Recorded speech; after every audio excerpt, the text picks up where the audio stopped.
बिस्मिल्लाहिर्रहमानिर्रहीम। अस्सलाम वालेकुम डियर स्टूडेंट्स। जैसा कि आप जानते हैं कि चैप्टर 19 कंप्लीट करने के बाद हम चैप्टर 19 के शॉर्ट क्वेश्चंस अटेम्प्ट कर रहे हैं और आज हमने लास्ट 5 शॉर्ट क्वेश्चंस करने हैं। तो चलिए स्टार्ट करते हैं और देखते हैं कि आज के शॉर्ट क्वेश्चंस में आपसे क्या पूछा गया है। डियर स्टूडेंट, पहला शॉर्ट क्वेश्चन ये है, we do not notice de Broglie wavelength for a pitched cricket ball. Dear student, ये क्वेश्चन आपके डी ब्रॉगली वेवलेंथ वाले टॉपिक से रिलेटेड है, जिसमें डी ब्रॉगली के अकॉर्डिंग हमने ये पढ़ा था कि जब भी कोई ऑब्जेक्ट मूव करता है तो उसके सराउंडिंग में वेव पैटर्न एग्जिस्ट करता है। अब आपसे ये पूछा गया है कि पिच्ड क्रिकेट बॉल, जिसका मतलब है कि एक मूविंग क्रिकेट बॉल के सराउंडिंग में आपको वेव पैटर्न नजर क्यों नहीं आता। इसकी रीजन ये है कि जब कोई भी ऑब्जेक्ट मूव कर रहा हो और उसके मास की वैल्यू बड़ी हो तो उससे रिलेटेड जो वेव पैटर्न बनता है वो बहुत बहुत स्मॉल वेव पैटर्न होता है, क्योंकि डी ब्रॉगली की जो वेवलेंथ और मैस की रिलेशनशिप वाली इक्वेशन है वो है lambda equals to 8 divided by mv। Dear student, इस इक्वेशन के अकॉर्डिंग लैम्डा और मैस इनवर्सली प्रोपोर्शनल है। सो जैसे जैसे मैस इंक्रीज होगा वेवलेंथ की वैल्यू उसी तरह उसी रेशियो से छोटी होती जाएगी। सो अगर आप pitch cricket ball means moving cricket ball के मैस को देखें तो वो बिगर मैस है। सो इससे रिलेटेड जो वेव पैटर्न बनेगा वो बहुत ही स्मॉल होगा, सो वो आपके लिए डिटेक्टेबल नहीं होगा। एक्चुअली ये डी ब्रॉगली वेवलेंथ का फिनोमिना प्रोमिनेंट हो जाता है जब आप सब एटॉमिक पार्टिकल्स में मूव करते हैं, क्योंकि जितने भी सब एटॉमिक पार्टिकल्स हैं उनके मैसेज बहुत बहुत शॉर्ट होते हैं। सो जब उनके मैसेज कम होते हैं तो वेवलेंथ बिगर हो जाती है, सो उसको आप मेजर कर सकते हैं। सो यहाँ पर जब आप पिच क्रिकेट बॉल की रीजन देंगे तो आप यही बताएंगे कि डी ब्रॉगली की जो इक्वेशन है उसके अकॉर्डिंग वेवलेंथ बहुत स्मॉल होगी। सो आंसर स्टार्ट करते हैं। सो आप लिखेंगे according to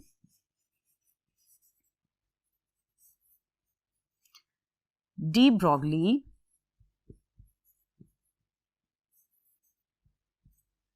wavelength associated with moving objects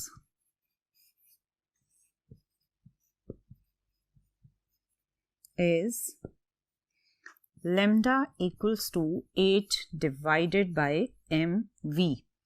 अब इसके according wavelength and mass inversely proportional है, so this implies wavelength is inversely proportional to mass. So pitched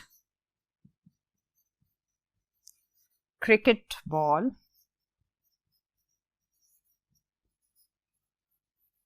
has greater mass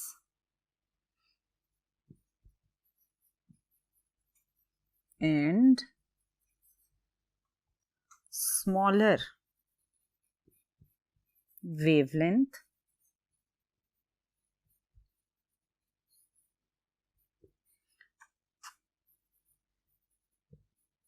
which is difficult to observe।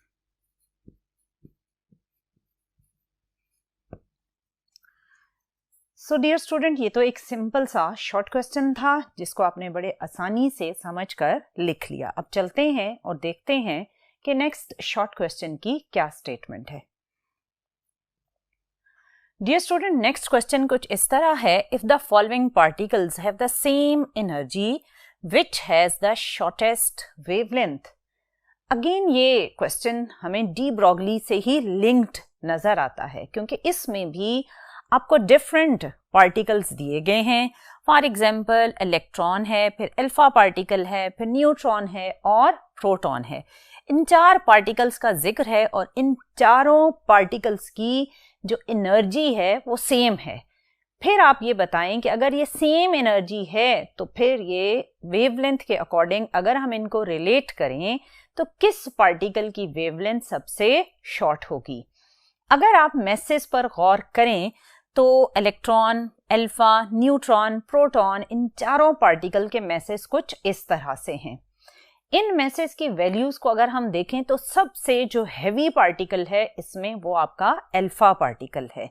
सो मैंने अभी आपको बताया कि जो particle सबसे हैवी होता है उसकी वेवलेंथ ऑब्वियसली शॉर्टर वेवलेंथ बन जाएगी। लेकिन क्योंकि हमें क्वेश्चन में ये भी स्टेटमेंट में बताया गया है कि सब पार्टिकल्स की एनर्जी सेम है, सो हमें डी ब्रॉगली वेवलेंथ को थोड़ा चेंज करना पड़ेगा और उसकी इक्वेशन की ट्रांसफॉर्मेशन से हमें ऐसी इक्वेशन बनानी पड़ेगी जिसमें wavelength, kinetic energy and mass ये तीनों वेरिएबल्स हमें नजर आएं और इन वेरिएबल्स को फिर देखते हुए हम डिसाइड करेंगे कि किस पार्टिकल की वेवलेंथ सबसे शॉर्टेस्ट होगी। सो डियर स्टूडेंट, पहले हम एक्सप्लेनेशन लिखते हैं और उससे हम फाइंड करेंगे कि इन तीनों में से कौन सा पार्टिकल सबसे शॉर्ट वेवलेंथ कैरी करेगा, फिर हम अपने आंसर में उसको इंक्लूड कर लेंगे। सो एक्सप्लेनेशन में अगेन आप रेफरेंस यूज करेंगे डी ब्रॉगली का ही। According to de Broglie wavelength is h divided by mv। ये आपकी फर्स्ट इक्वेशन हो गई। इसमें क्योंकि आपको वेवलेंथ और मास का रिलेशनशिप तो मिल रहा है, लेकिन क्योंकि उसने एनर्जी का जिक्र किया है क्वेश्चन में, तो हमें अब इसमें थोड़ा सा चेंजेस करके एनर्जी के अकॉर्डिंग भी लिखना पड़ेगा। Kinetic energy of a particle is half mv square। अब आपके पास यहां पर डिनोमिनेटर में मास इंटू वेलोसिटी का फैक्टर है, सो इस इक्वेलिटी में हम m इंटू वी के फैक्टर से काइनेटिक एनर्जी की एक इक्वेशन बनाएंगे। वो कुछ इस तरह बनेगी। अब आपके पास राइट हैंड साइड पर m इंटू वी स्क्वायर है, सो आप इस राइट हैंड साइड को m से मल्टीप्लाई भी कर दें और डिवाइड भी कर दें, तो आपकी इक्वेशन कुछ इस तरह राइट हैंड साइड पर चेंज हो जाएगी। अब यहां पर आपको m इंटू वी की जो ट्रांसफॉर्मेशन है वो नजर आ रही है, m स्क्वायर वी स्क्वायर। अब ये वाला m जो डिनोमिनेटर में है वो आप लेफ्ट हैंड साइड पर अगर शिफ्ट करें तो इक्वेशन कुछ इस तरह से बनेगी। अब आपके पास m स्क्वायर वी स्क्वायर तो आ गया, लेकिन आपको डिनोमिनेटर में क्या चाहिए, m इंटू वी। सो इसका स्क्वायर खत्म करने के लिए आप दोनों साइड्स का, राइट और लेफ्ट साइड का स्क्वायर रूट करें, तो आपके पास इक्वेशन बनेगी m into v that is equal to 2 into kinetic energy into mass in the root. So आप ये वाली मास इंटू वेलोसिटी की वैल्यू इक्वेशन नंबर 1 में जब पुट करेंगे तो आपके पास रिलेशनशिप बनेगा by putting equation 2 in equation 1 we have lambda is equal to 8 divided by 2 into kinetic energy into m। और इस रिलेशनशिप से आपने अगर काइनेटिक एनर्जी को कांस्टेंट रखना है, क्योंकि हमें स्टेटमेंट में बताया गया है कि जो भी पार्टिकल है, चाहे वो इलेक्ट्रॉन है, प्रोटॉन है, न्यूट्रॉन है या अल्फा पार्टिकल है, वो कुछ इस तरह मूव कर रहे थे कि सबकी काइनेटिक एनर्जी सेम थी। अगर किसी का मास ज्यादा था तो वो स्लो चल रहा था, मास कम था तो वो तेज चल रहा था। सो यहाँ पर काइनेटिक एनर्जी सेम है, तो हमारे पास मास और वेवलेंथ में क्या रिलेशनशिप बनेगा, बाय कीपिंग एनर्जी सेम आपका रिलेशनशिप होगा lambda is inversely proportional to mass. अगर वेवलेंथ और मास इनवर्सली प्रोपोर्शनल हैं तो हमारे पास जितने भी पार्टिकल्स गिवन हैं, चाहे उनकी एनर्जी सेम है, तो फिर अब हम कंपैरिजन बड़े आराम से कर सकते हैं वेवलेंथ और मास का। सो हमारे पास गिवन पार्टिकल में सबसे हैवी पार्टिकल था कौन सा? Alpha particle. So alpha particle सबसे हैवी है, सो सबसे ज्यादा मास जिसका होगा उसकी वेवलेंथ सबसे शॉर्टेस्ट होगी। सो हमारा आंसर होगा अल्फा पार्टिकल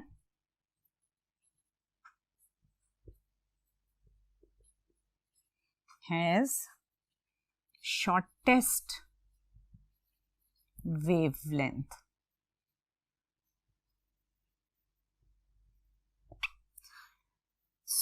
ये आपने पहले ये लिखकर उसको एक्सप्लेन भी कर दिया कि क्यों, अगर सारे पार्टिकल्स की एनर्जी सेम थी तो फिर क्यों अल्फा पार्टिकल के पास शॉर्टेस्ट वेवलेंथ है।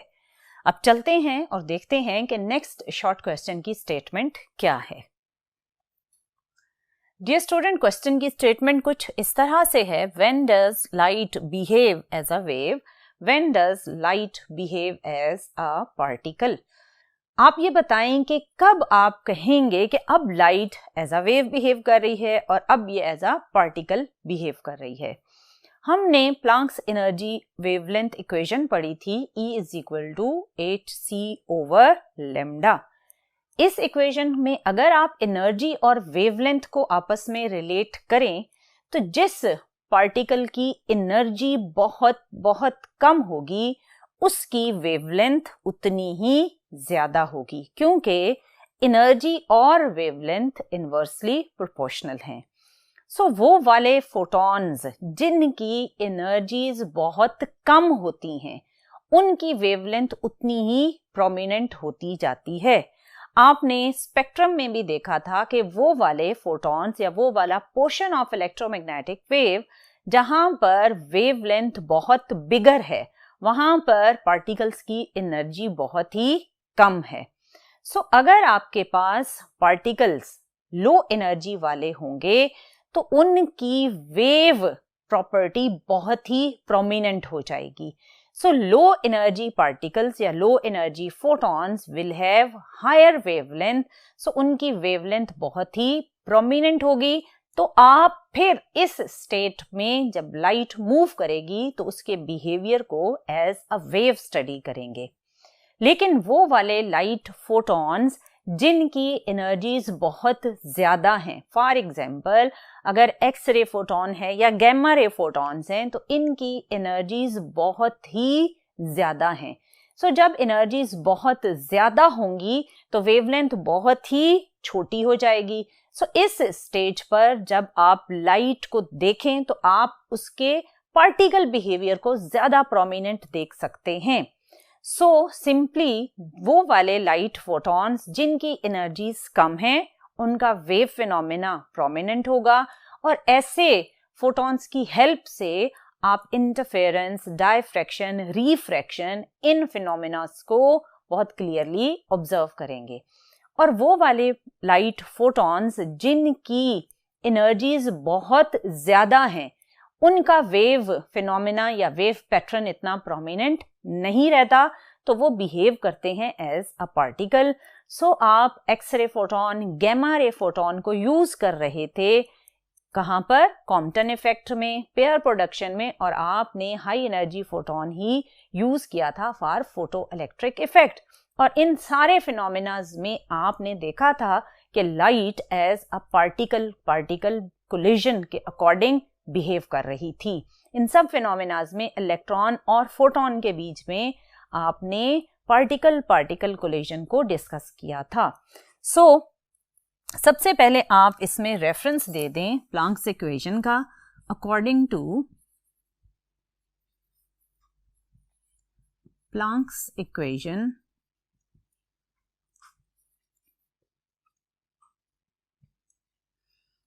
E is equal to 8c over lambda, और इससे आप कंक्लूड करेंगे कि एनर्जी और वेवलेंथ इनवर्सली प्रोपोर्शनल हैं। अब आप लाइट एज अ वेव का फिनोमेना कब ऑब्जर्व करेंगे? When light photons, when light photon has small energy,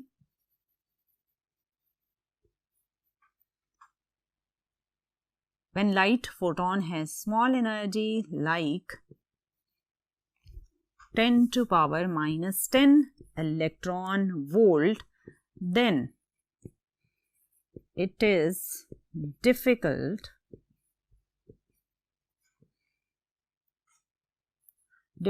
to observe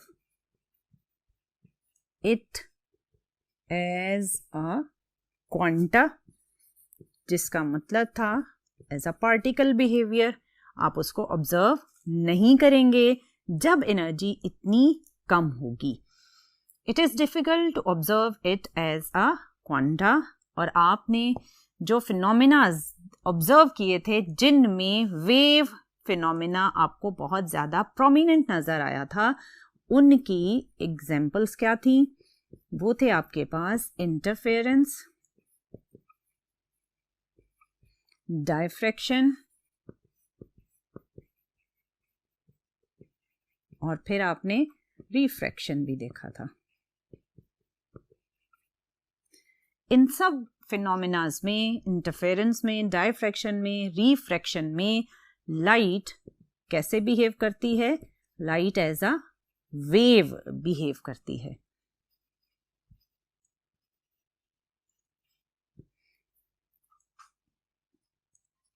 In interference, diffraction, refraction, light behave as a wave. और आपके पास लो एनर्जी फोटोन होने चाहिए. अब आप जब light as a particle discuss करेंगे तो इसमें ऑब्वियसली लाइट फोटोन की एनर्जी ग्रेटर होनी चाहिए. When light photon has greater energy,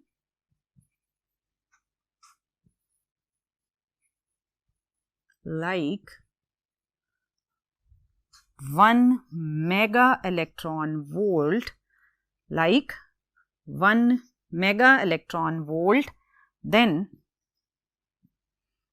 it is observed as a particle. और वो कौन से एक्सपेरिमेंट्स थे जिनमें आपने एज अ पार्टिकल लिया था? इन फोटोइलेक्ट्रिक इफेक्ट,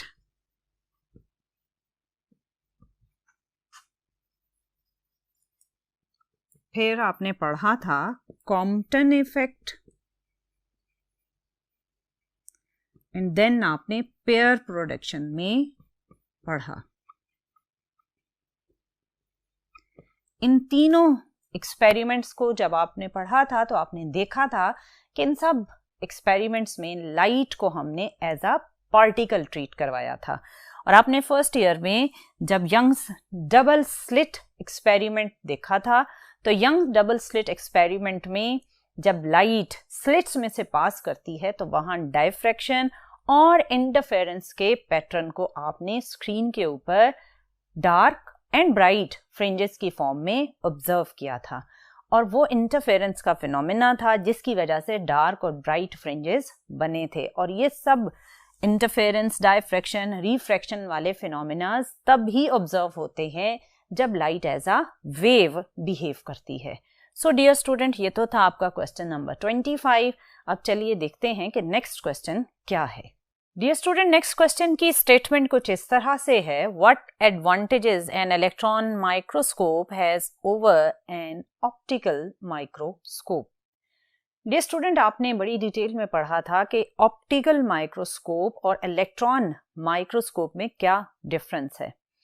आप ऑप्टिकल माइक्रोस्कोप में लाइट यूज करके डिफरेंट स्मॉल साइजेस के ऑब्जेक्ट्स को आप मैग्नीफाई करके ऑब्जर्व करते हैं, लेकिन इलेक्ट्रॉन माइक्रोस्कोप में आप इलेक्ट्रॉन बीम को मैग्नेटिक या इलेक्ट्रोमैग्नेटिक कंडेंसर के थ्रू बहुत ही हाई वेलोसिटी के साथ मूव करवाते हैं, फोकस करवाते हैं. और जब इलेक्ट्रॉन बहुत ही हायर वेलोसिटी के साथ मूव करता है तो इसकी वेवलेंथ फर्दर शॉर्ट होती जाती है, क्योंकि आप जानते हैं lambda is equal to h divided by mv।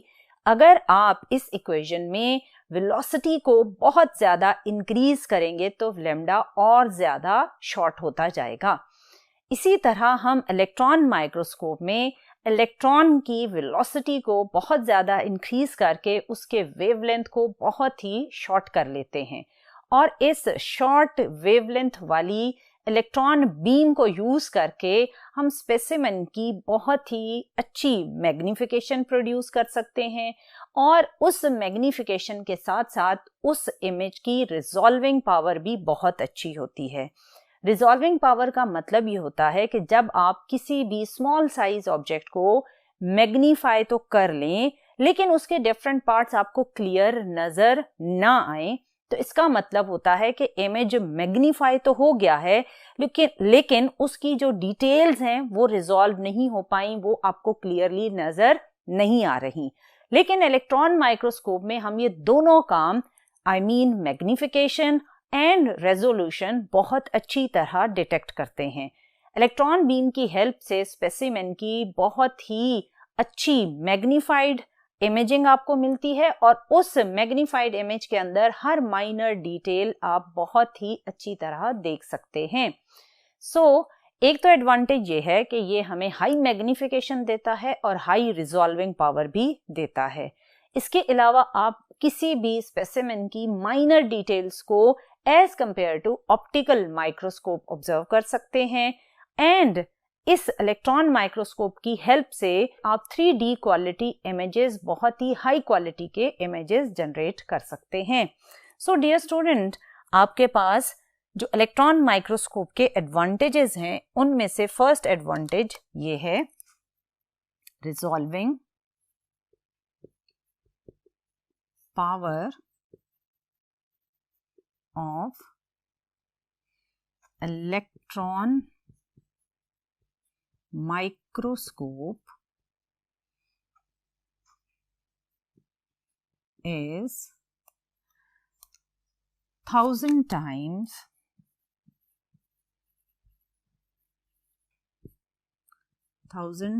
times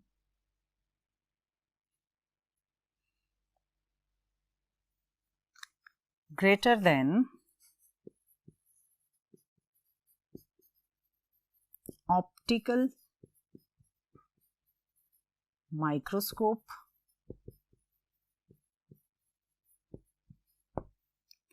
same इसी तरह आप जब सेकेंड पॉइंट लिखेंगे तो आप लिखेंगे magnification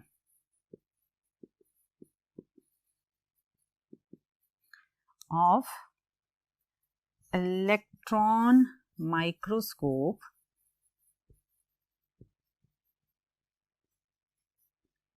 is 1000 times greater as compared to optical microscope।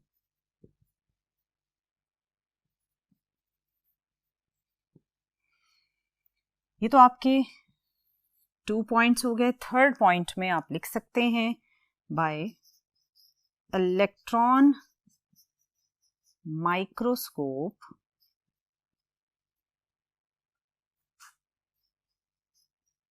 we can observe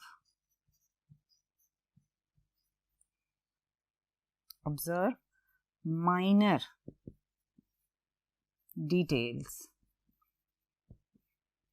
of object।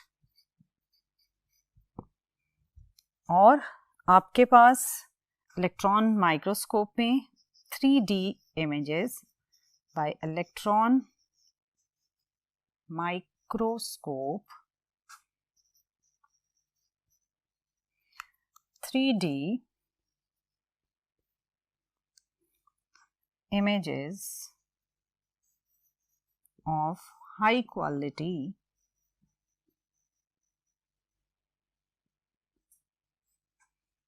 can be obtained।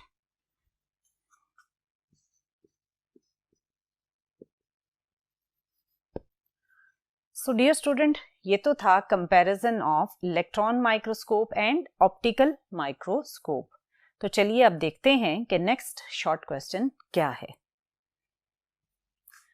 Dear student, statement कुछ इस तरह से है, if measurement show a precise position for an electron, can those measurement show precise momentum also explain. Question में आपसे ये पूछा जा रहा है कि अगर आप किसी सिचुएशन में इलेक्ट्रॉन की पोजीशन को बहुत ही एक्यूरेटली मेजर करते हैं, तो क्या सेम डेटा से सेम सिचुएशन सेम टाइम में आप उसका मोमेंटम भी एक्यूरेटली मेजर कर सकते हैं? तो इसका आंसर छुपा हुआ है हाइजेनबर्ग अनसर्टेनिटी प्रिंसिपल में।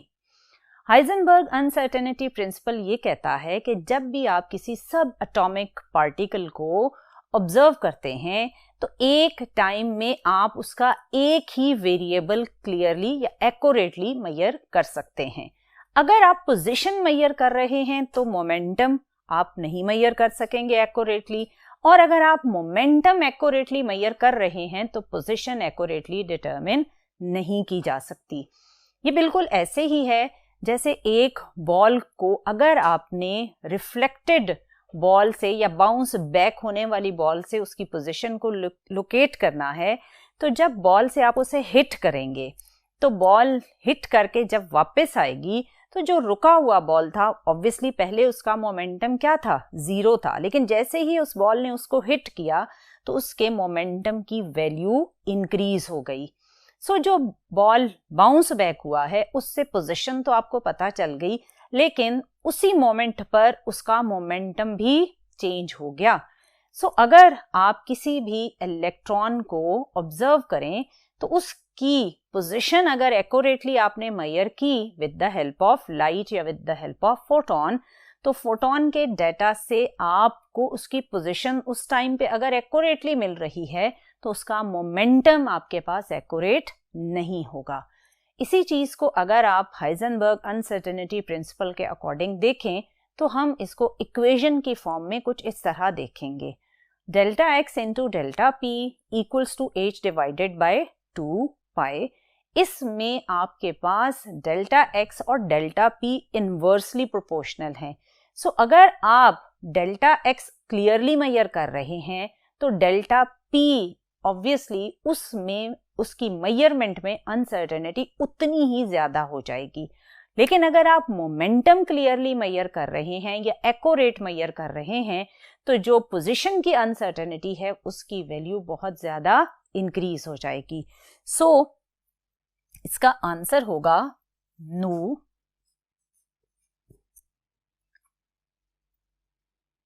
those measurement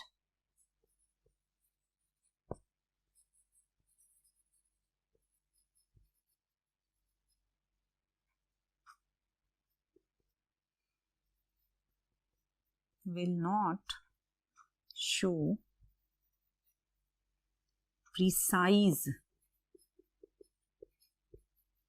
momentum। जब आपने एक्सप्लेनेशन लिखनी है तो आप यूज कर रहे हैं हाइजेनबर्ग अनसर्टेनिटी प्रिंसिपल, तो आप लिखेंगे according to Heisenberg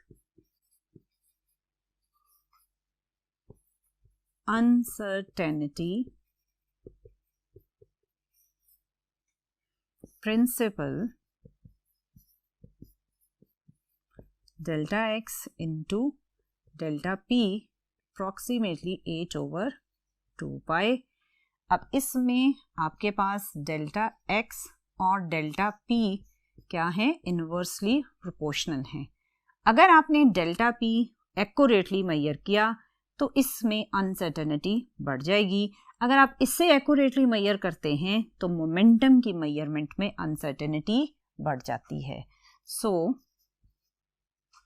if we measure precise position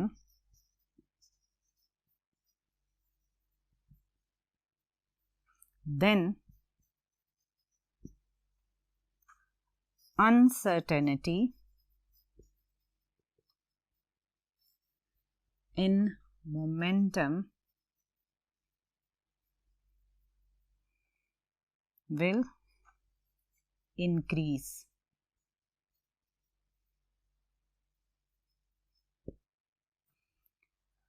so dear student, ये तो था आज का हमारा लास्ट शॉर्ट क्वेश्चन और यहाँ पर चैप्टर 19 के सारे शॉर्ट क्वेश्चंस कंप्लीट हो गए। अब इंशाल्लाह हम नेक्स्ट लेक्चर्स में न्यूमेरिकल्स को सॉल्व करेंगे। टिल देन, अल्लाह हाफिज।